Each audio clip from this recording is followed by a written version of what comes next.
iteka n'umunezero ntangere vyo gusubira kubana namwe banywanyi bacu mubana natwe makuru n'ibiganiro vya misi yose tubandanya gushikiriza kuri numbonesha kure yacu no yanyu Muhuza TV. Uyu ni umwanya tugiye kubageza ko amakuru y'ibiriko biravugwa bigezwe ko ngaha mu gihugu c'u Burundi.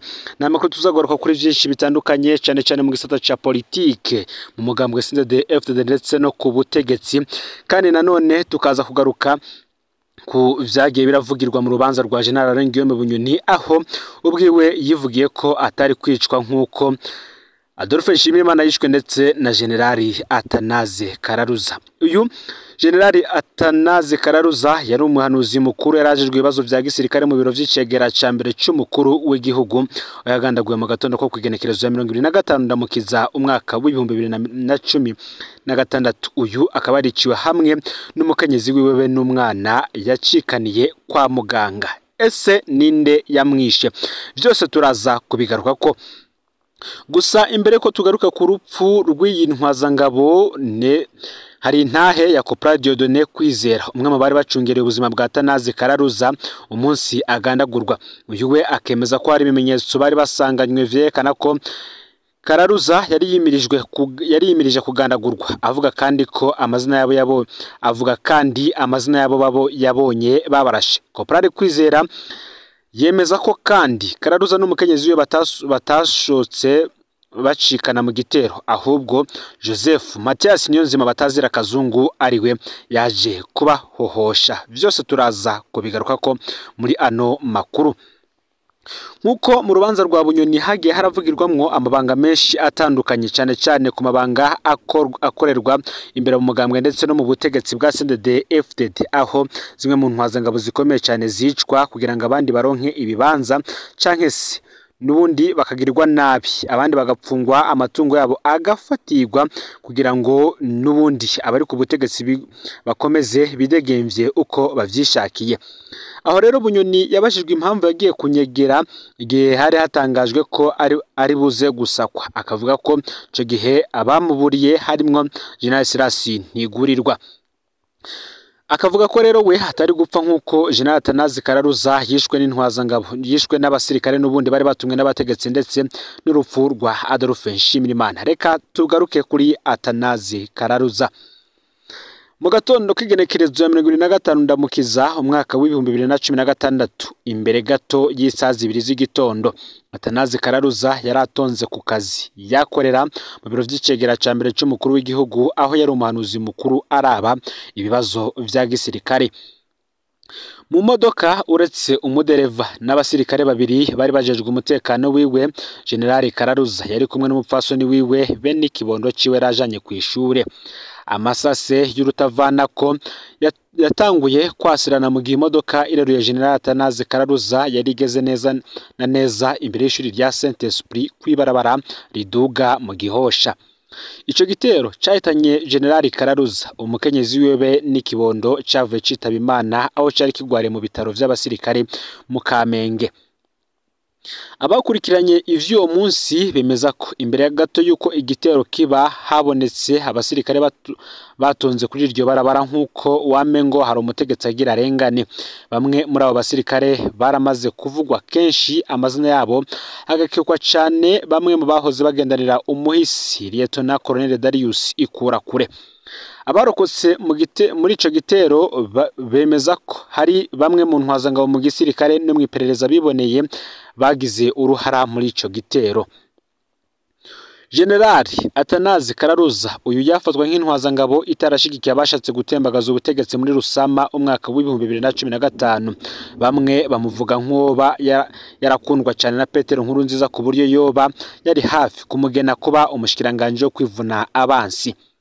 Uyundi mu general yahoze mu gisirikare ca kera yaratumenyeshe ko vy'ukuri be na General Kararuza bari bamaze iminsi bakorana mu mpisho ibiganiro n'umwe mu bihangange vyahoze bigwana muri CNDD-FDD mu ntumbero yo kugena umushikiranganje wo kwivuna abansi ava muri Exfab nkuko vyari bisanzwe bigenda kuva mu mwaka w'2005. Ico gihangange cyakora mu biro vy'umukuru w'igihugu ico gihe. uko byari bisanzwe bigenda nuko umushikiranganje wo kwivuna abansi yategetswe kuva mu bwoko butandukanye n'ubwo umushikiranganje w'umutekano kandi bakava mu mpande zitandukanye mu bahoze bagwana kera.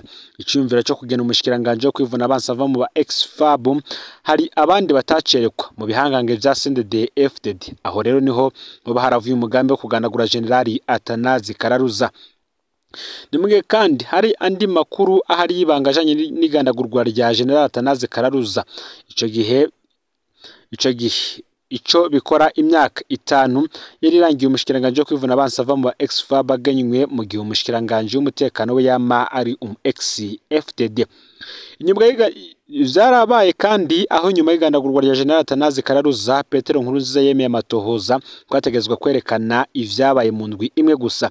None igihe kiraheze, igihe kinini kiraheze nkuko yari yarabikoze inyuma y'igandagurwa rya General Adolphe Nshimirimana, ariko urubanza rumwerekeye rukaba rwararyamye kuva muri Kigarama umwaka w'ibihumbi 2016. Urwo akaba ari urubanza rujanye n'igandagurwa rya General Atanazi Kararuza. Nkuko natanguye mbibabwira, hari intahe yatanzwe na Corporal Dieudonné Kwizera, umwe mu bari bacungereye ubuzima bwa Atanazi Kararuza umunsi agandagurwa. Uyu we akaba yaravuze ko mu bari bahagarariye ico gitero cyo kwica uyu mujenerali yari akomeye cyane nga mu gihugu cy'u Burundi, cyari kirongowe n'umwe mu bakozi b'iperereza ari we Joseph Mathias Niyonzima batazira Kazungu, ngo kuko uyu yari yatumwe n'abategetsi bo hejuru kandi bakomeye, yoba abari bakora mu bushikiranganje bw'umutekano kwivuna mu rwego rwo kwivuna abansi ndetse nabo mu mugambwe baterekwa ivyuko umu ex-FAB n'ubundi agumwa kugenwa nk'umushikiranganje. Ni mu gihe kandi nkuko nawe bagashije ko mu nkuru ya mbere nabashikirije irabana n'ivya Adolphe Nshimirimana, navyo tugiye kubigarukako.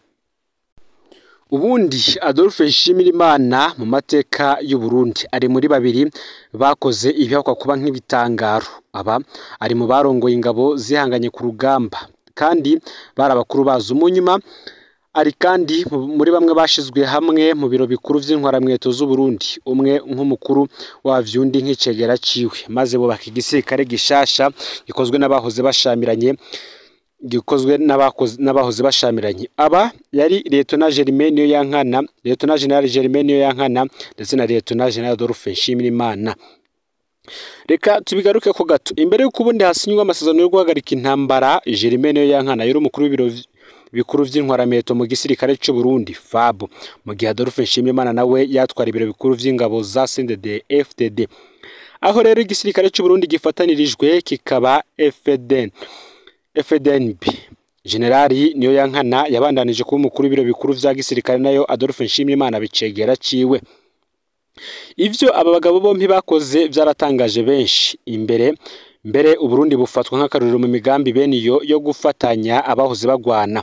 Umwe wese muri abo bagabo yafatwa nk'umugwanyi w'intwari mu ruhande yagwaniyemwo. Ntivyari vyoroshe rero ko abahoze bapanga intambara yo guhezanya ari bo nyene bazoshobora gufatanya abo bahoze barungika kurasana, ariko barabishoboye neza cyane. Akaruriro kabo muri ico kiringo gakwiriye kwama kazirikanwa ngo n'abazoza barongora igisirikare cy'u Burundi bose, maze kikaguma ari igisirikare ca bose. Inyuma y'ayo mabanga bakoze mu biro bikuru vy'intwaramiheto, General Germain Niyoyankana yaganywe kuba umushikiranganje wo kwivuna abansi mu kiringo ca mbere ca Perezida Nkurunziza kuva mu mwaka w'ibihumbi 2005 gushika mu mwaka w'ibihumbi 2010.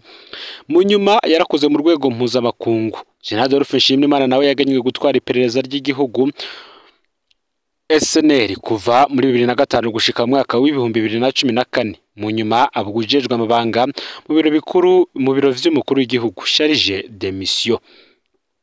Ariko uyu yagumye afatwa nk'ufise ububasha bukomeye ku iperereza ry'u Burundi gushika agandaguwe kwigenekerezo ya 2 Myandagaro umwaka wa 2015. Perezida Nkurunziza yari yemereye abarundi ko ivyatenye General Nshimirimana bizomenyekana mu ndwi imwe gusa, ariko gushika uno munsi nta muco uratangwa. Bamwe mu bazwi ko bagize uruhara mu rupfu rwiwe barafashwe baricwa badacishijwe imbere y'ubutungane ngo bavuge ivyo bazi. General Adolphe Nshimirimana reka tumugaruke ko nanone ho gatoyi.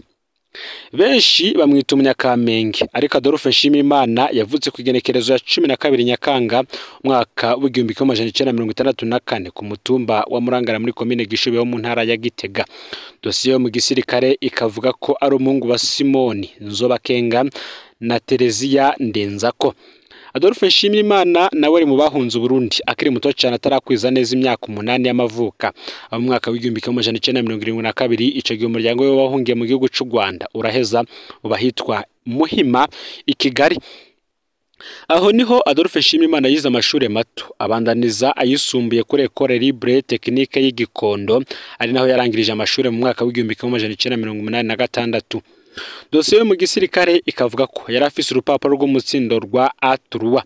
Aho arangirije amashuri yisumbuye, Adolphe Nshimiyimana yagiye mu gihugu ca Zaire ariyo Repubulika Iharanira Rusangi ya Kongo y'ubu, yiga ivy'igisirikare mbere araninjira mu gisirikare c'ico gihugu ca Repubulika Iharanira Rusangi ya Kongo.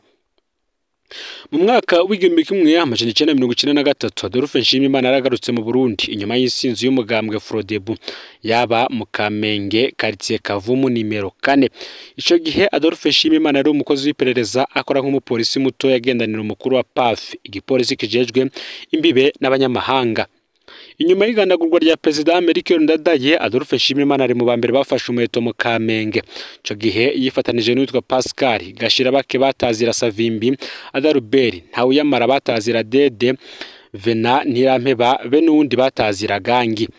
Uwo murwi niwo watanguye guhangana n'abasirikare mu Kamenge, mu nyuma barahava bafatana na FDD yaratangujwe na Rajab na bagenzi we mu Cibitoke nkuko bizwi. Kuva gitangura urugamba mu Kamenge, abamuzi bavuga ko Adolphe Nshimiyimana yamyerekana ubutwari budasanzwe. Bavuga ko yari umuntu avuga make, arinda cyane kandi azi gupanga ibitero.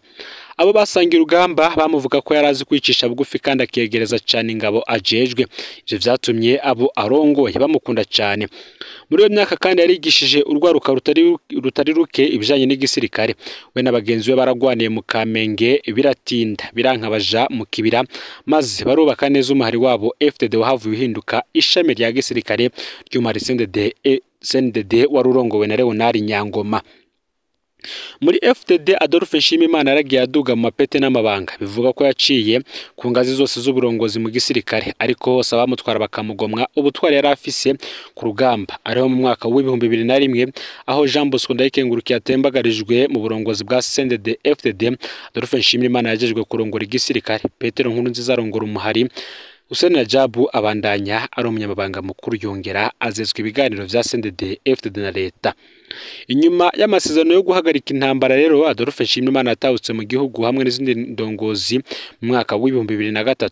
Adolphe Nshimiyimana na batayo y'ibiro bikuru vya FDD bacumbitse mu Kamenge mu kurindira ko ibikorwa vyo kwinjira mu gisirikare birangira. Nkuko nababwiye, Adolphe Nshimiyimana kimwe mu bibazo vyari bigoye mu Burundi kwari ugushobora kubaka igisirikare gihurikiyemwo igisirikare ca kera FAB n'abari bavuye mu mihari yarwanya ico gisirikare bayitaga PMPya. CNDD FDD ni wari umuhari wavuye mu igice kinini c'abaroberi binjiye mu gisirikare, ni naho kandi waciye uronka ibibanza bikomeye mu burongozi bw'igisirikare kurusha indi mihari y'abaroberi. Umukuru w'igisirikare ca CNDD FDD General Adolphe Nshimiyimana yaganywe kubicegera c'umukuru w'ibiro bikuru vy'igisirikare c'u Burundi. Muri ayo mabanga yabaye icegera ca General Jerime niyo yankana yararongoye ibiro bikuru vy'igisirikare. Nguko rero ivyo General Adolphe Nshimiyimana yagiye arakora mu mabanga yiwe bitandukanye cyane. Ni mugihe kandi nkuko twabagajije ko ingene yagandaguwe ari mu gatondo bwaratonze aja ku kazi. Bamwe bakavuga ko bigoye gose kuvuga ubuzima bwa Adolphe Nshimiyimana mu majambo make. Ku ruhande rumwe bakamuvuga nk'intwari yarwaniye demokarasi kandi yarwanije akarenganyo, mu gihe ku rundi ruhande ngari umutegetsi yasambuye ibigize demokarasi mu Burundi. Nako kandi ku ruhande rumwe yarafashije mu kubaka igisirikare gishasha c'u Burundi gihurikiyemwo amoko yose, ku rundi ruhande yubatse ikindi gisirikare cimbonera kure. Nanone bamwe bamuvuga ugutandukanye, gusa icyari kizwe nuko urupfu rwe rwagizwemo uruhara namwe mu bihangange bikomeye cyane muri CNDD FDD, ndetse bamwe muri bo kuri bakaba banajejwe amabanga ahambaye mu gihugu, nkuko vyagenze ku rupfu rwa General Atanazi Kararuza twari duhejeje kubabwira ko muri ano makuru nako vyagendekeye Adolphe Nshimiyimana. Bunyoni rero akaba yarashimye kwisigura avuga ko ashingiye ku vyashikiye aba bajenerali bose nawe atari kubura kunyegera mu gihe yamaze kuburirwa n'abandi bajenerali babiri. Fyende subscribe canke sabone niba utari wafyenda ko nandi makuru yose ni mukanya gatoyi turaza kuyabashikiriza. Numuhoza TV, Imana iba hezagire mu bikorwa vyanyu vya misi yose muriko murakora.